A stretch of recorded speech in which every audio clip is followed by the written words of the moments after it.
Hopefully you saw my previous e-commerce SEO case study, where in just 2 weeks, this client went from 5,000 visitors a month right up to around 20,000 visitors per month and stayed there for a sustained period, all through a consistent effort of building links, improving category pages, improving the technicals on the site, and ranking well for long-tail niche products in order to earn the right to rank for the really massive keywords, getting hundreds of thousands of searches every month.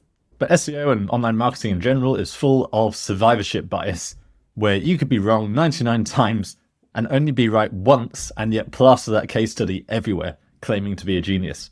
Even a stopped clock is right twice a day. And so it gives me great pleasure to give you another Ecom SEO case study that is doing the exact same thing. This was again the same process, and again we see a real pivotal moment in the latest August 2024 Google update, where this traffic went from 473 per month right up to 1,600, and it's still increasing. A little update and correction from me. I was just uploading this video and decided to check in on this case study from a few days ago to see how it was going, and it's actually doubled since I recorded the video. So this client is just going up and up. So when I recorded, I believe I said it was 1,600 a month. Well, it's now up to 4,000 a month just a week later. So I can only imagine where the site is going to be in a month's time. And that really is some of the magic of SEO. Yes, it's a pain that it's so unpredictable, but when you win, it really goes. So just imagine if you'd started a couple of months ago and all this growth was yours. But now back to the original case study and how we did this. Now, this is obviously a much newer website, and the headline traffic a month is not overall that impressive. But it's a really nice business. It's a digital download site, so high margin and quite a competitive industry. And you can see once again, there aren't really any secrets here. We've been slowly building back things over time and therefore slowly increasing the domain rating consistently. Now it is up to 40. And crucially, I can't state it enough with ecom sites, organization and category pages are essential. In this case, this was a very large amount of digital downloads. We are talking thousands and thousands of SKUs. And that's totally fine, that's not a problem, but both Google and humans do need to be able to see and organize that structure effectively. So even if you have correctly organized them with tags and categories, so you have those collection pages, one of the biggest mistakes I see most e-com sites making is assuming Google's going to see this whole list of products, and that's enough. You've got the titles, maybe a bit of the description, and from that you have a load of content on the page.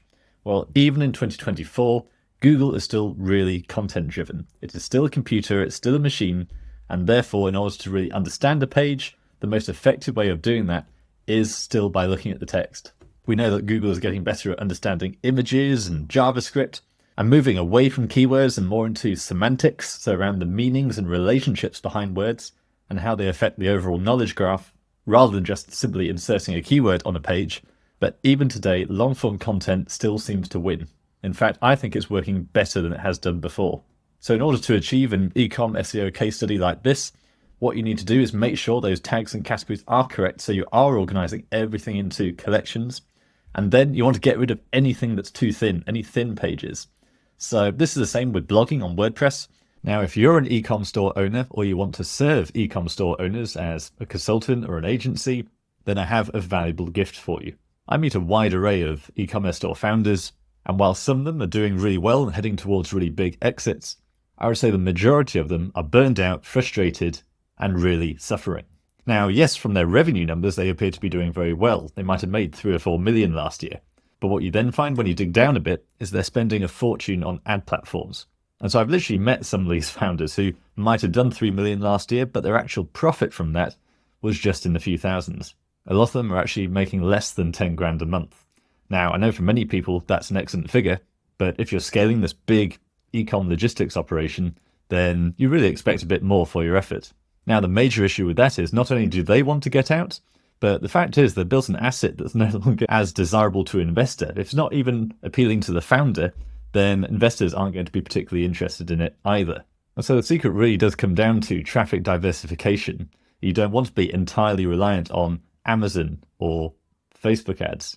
Now, I'm not going to tell you that ecom SEO is going to solve all those problems as the only channel you should focus on, but I think it's a really important aspect of it. Recent Google updates have highly favored small ecom stores. And just about every search result I look at, we can find these very small ecom stores that don't have a lot of authority, aren't particularly well designed, and yet they're getting masses of traffic and sales from it. And it's just an untapped opportunity that a lot of ecom founders just don't seem to be aware of. While over the last few years, blogging has been seen as the big opportunity with SEO, at the moment, ecom is really performing well. And that's because while Google is not really trusting lots of content out there because of the rise of AI, it does trust true products from actual suppliers. So a new ecom store can rank really well, really quickly. But I think there's a reason a lot of ecom store owners aren't really getting on this new trend. And that's basically because they get bombarded with a load of technical details, complications, site structure issues, usually from consultants and agencies looking to scare them into giving them large amounts of money. You get this idea you're going to have to tear apart your whole Shopify installation in order to figure out the kinks and then put it back together again properly. And it's just not like that. Over the last couple of months, we've been doubling down on working out the real 80-20 of ecom SEO. And it seems like we're pretty close. So as you've seen over the last few weeks of August, some of my ecom clients have literally 10x'd within just a few weeks. All just some key changes we've made. And we're putting all of that out in a course for you. Now, obviously, to an ecom store owner spending millions on ads every month, this is very valuable, and therefore we expect to get a good couple of $1,000s per sale for it. However, if you're one of the first on the list below to sign up, then you will get a free copy, and even if you miss those first few free editions, you'll still get the pre-launch cheap list option, which is the lowest price this course is ever going to be, and a lot less than a few thousand.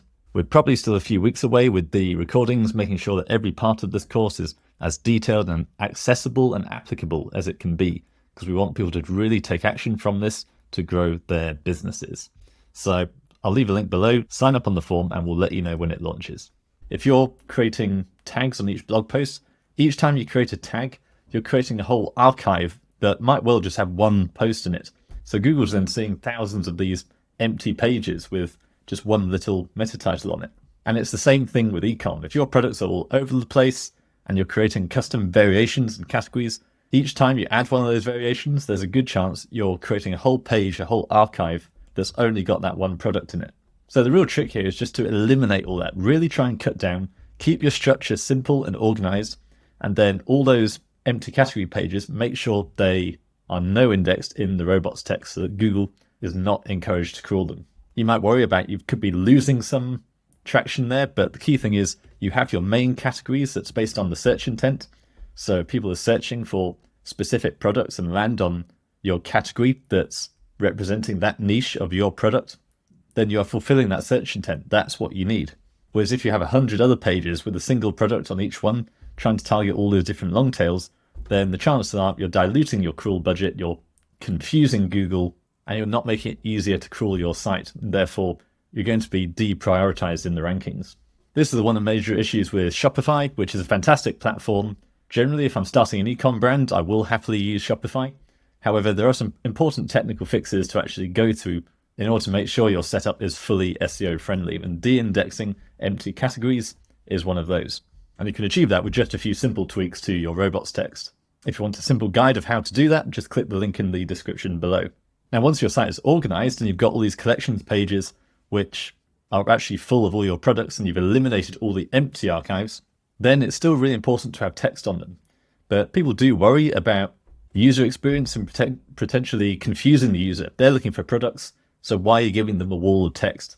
So generally, the best way to do this is like this. So if I just draw out your web page here, you then have all your products here.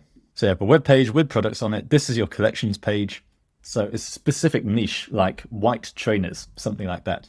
And yes, within those white trainers, you probably got variations on materials and the size, but you managed to condense that down. You've still got the archives for user experience, but Google can't see empty category pages. But now in terms of how do we actually put content on here, well, your long form content can go underneath. So I generally recommend using a correlational tool for this. So I generally use Surfer SEO, and that means basically you can put in your keyword. This is the tool here, so I can set my location to the United States I want to target. And if I want to rank for white trainers, or for the US, I should say sneakers for sneaking, in the words of Abe Simpson. And then we can create this content editor. Now, what that's going to do is Google basically gives you a recipe to rank, because it's obvious what Google likes. It is the top 10 results in Google. So you want to try and emulate those. Now, in the case of white sneakers, that's going to be a bit tough, because we're going to have major brands with lots of backlinks and a really high domain rating. However, there's a whole universe out there there's a very good chance that your product, there will be specific searches, specific variations, where even with a low domain rating, you can still rank, even if you're competing with major brands. Certainly at the moment, Ecom SEO is working insanely well. While loads of bloggers and affiliate marketers have been hit by recent updates, as you can see, my Ecom clients have just gone up and up because Google's really doubling down on user experience. If someone's searching for a product and you're providing that product, then you're going to rank. It's quite simple. You just need to format the site in the right way to give yourself the best chances so that Google can understand and rank you above your competitors. So we've created our white sneakers template. So now we can open this. And what this does is it gives us a very plain view of what's actually ranking right now, and therefore the individual entities we need to include on the page, not just our main keyword. I'm always saying 5-10 years ago, common SEO advice was to write 500 words on the topic and use your keyword 5 or 10 times. Now we want to use all these other terms. And that's again because of entities and semantics. Google's got much better at understanding the relationships between words. Entities sounds confusing. It's literally just nouns. The simple way I like to put this is if you're writing an article on the best business coach and then you don't mention, for instance, Tony Robbins, then there's a good chance there's a hole in your content. If all the other top 10 have all said that Tony Robbins is one of the best business coaches and you haven't got that on your page, then Google's probably going to score that content lower. That does seem a bit unfortunate in terms of free publishing and variety of opinion. But again, Google's just a machine, so it's kind of got to evaluate content in line with what's already on the internet, what's ranking, and how it understands that through the knowledge graph. So the key thing here is we click on the gear icon and we can see these e-commerce pages here. Now, in some cases, we'll have editorial style content. So this is a New York Times article from The Wirecutter, an affiliate blog they acquired. So that's a long form blog post. So generally, if we're doing ecom, we want to ignore and disregard those styles of content because we're trying to emulate our closest competitors.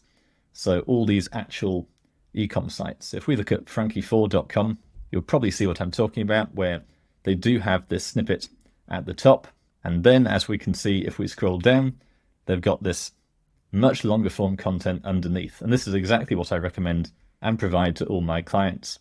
So you have the small summary, small snippet at the top, and then the longer form content underneath. And that can go on and on and on. And of course, you can have the big button that just says read more there. So you've got your ecom products, you're fulfilling that search intent, but you're also providing the right terms on the page for Google to actually read and understand it. So therefore, having selected those competitors and disregarded the irrelevant ones, in particular, loads of these pages are empty, so they have low content scores because there just aren't the words on the page. They're ranking purely for their really high authority score. So I disregard those. We want to try and find the competitors who are ranking with good content and a weak backlink profile. So in this case, we've been recommended 500 words on the page, which is not a lot, but also we want those 500 words to include all these terms.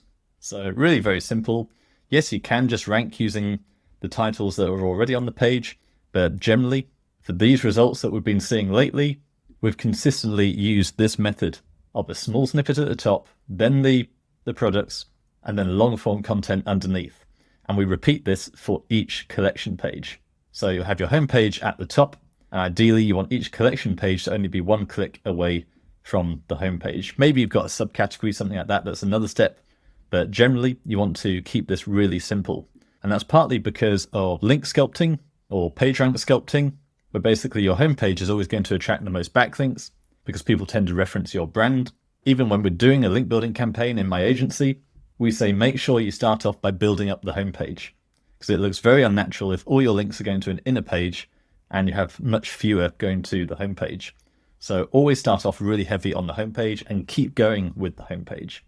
And that's basically your safety net, your insurance policy, which then allows you to build more links into the actual collections page.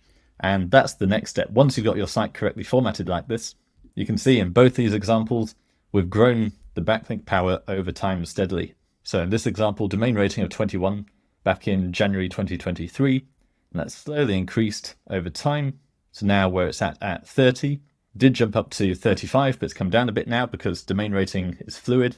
There are videos on my channel. Why did my domain rating go down? Do have a look at that. But remember, domain rating is only a metric. Crucially, each of the backlinks we build is handpicked, it's hand curated. We do a load of lengthy screening checks on each one to make sure it's going to perform and not do any damage.